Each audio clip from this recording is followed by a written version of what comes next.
Episode 14, Silent Night. It was Christmas time at Copley Hill, and all the engines were finding the weather and increased workload a strain.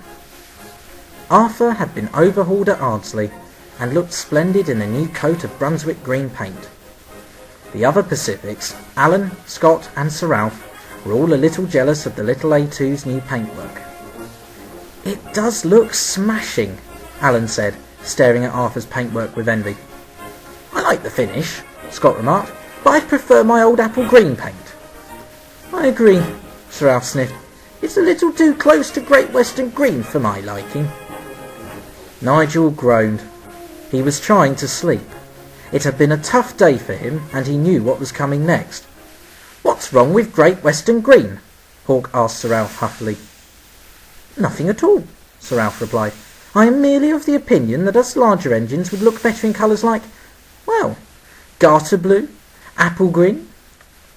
"Oh, I see what you mean. Yes, the green is dark for you, isn't it?" Hawke said cheekily. "You want to stand out from the rest of the yard." "Well, Sir Ralph began, while the other engines laughed. "I like my blue paint," Alan said. "I was quite envious of the other A ones when they were built. All the ones after me were painted in BR blue from new. I was still in apple green when I arrived here." "Ah, yes," Sir Ralph said. "I was in my garter blue back then. But Stephen was in apple green as well, I recall." Nigel looked away. He was tired and did not want to listen to the other engines.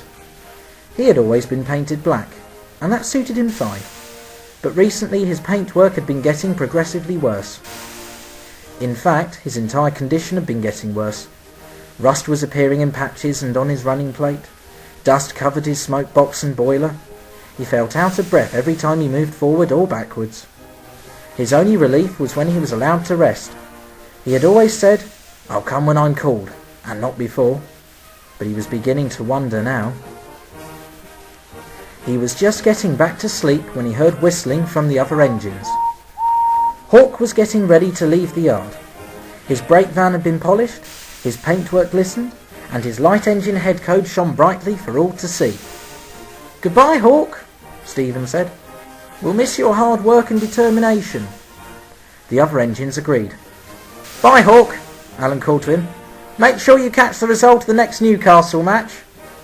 Hawke beamed and said his goodbyes, taking the time to say goodbye to his new friends, Gronk and Arthur. With a shrill western whistle and a burst of steam, Hawke, the Great Western tank engine, left Copley Hill for the last time. The engines whistled and cheered for him until he was out of sight. Nigel was sorry to see him go, but was relieved when the whistling stopped. The other engines started to leave the yard, one by one, until only Nigel remained. Nigel closed his eyes once more. He could finally get a few of those 40 winks he needed before his afternoon trains. A little later, he felt some movement in his wheels. "Oh good," he thought, as he rolled forward. "They're readying me for my trains." But they weren't. It was Gronk who was moving Nigel off shed, and towards the far sidings near the carriage works. The siding closest to the carriage works is called the out-of-use line. It had been used previously for shunting wagons around the yard. Now it was used for storing old pieces of rolling stock that weren't used anymore. Engines didn't like going near the siding. Nigel drowsily opened his eyes. The view seemed wrong somehow. He couldn't see the water tower, just the line which crossed in front of the yard, forming the Wortley triangle. Wide awake now, he found he'd been moved onto the line where no engines dared venture. It was the out-of-use siding. Nigel shuddered violently. He knew what this meant. As the other engines returned for the night, they saw where Nigel was and was shocked. Sir Stephen, I don't understand, Herbert said, looking to the lone tank engine. Why have they moved him there? It's the end, Stephen said simply. We must be gentle with him and give our support. He hasn't much longer. Scrap, my dear Herbert, Sir Ralph said gently. The powers that be have decided that Nigel is no longer fit for purpose. It's sad, and we are all upset about it. But we must be strong for Nigel. Gronk stayed silent. He felt guilty.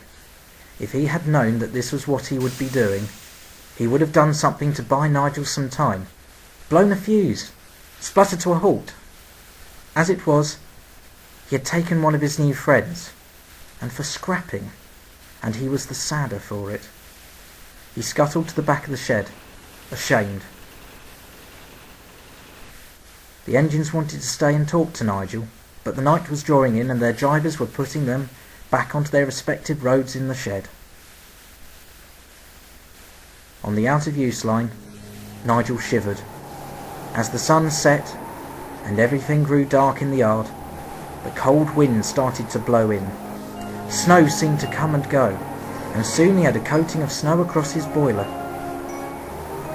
In the darkness he could hear a brass band playing in the streets of Leeds. Herbert sat in the shed feeling miserable. He couldn't understand why the workmen couldn't give Nigel the new parts he needed, and he sat there listening to the wind blow. Then from the darkness he could hear the music of the brass band. It echoed, melancholy, throughout the shed, and all the engines fell quiet, listening to the music. Nigel closed his eyes. Perhaps his time had come. I'll come when I'm called, he said, and went sadly to sleep. The next morning, Herbert awoke to the sounds of the other engines whistling mournfully. He moved forward so he could see. The out-of-use line was empty. Where Nigel had stood was a patch of ice between the sleepers in the track. Herbert fought back tears and went to get his goods train.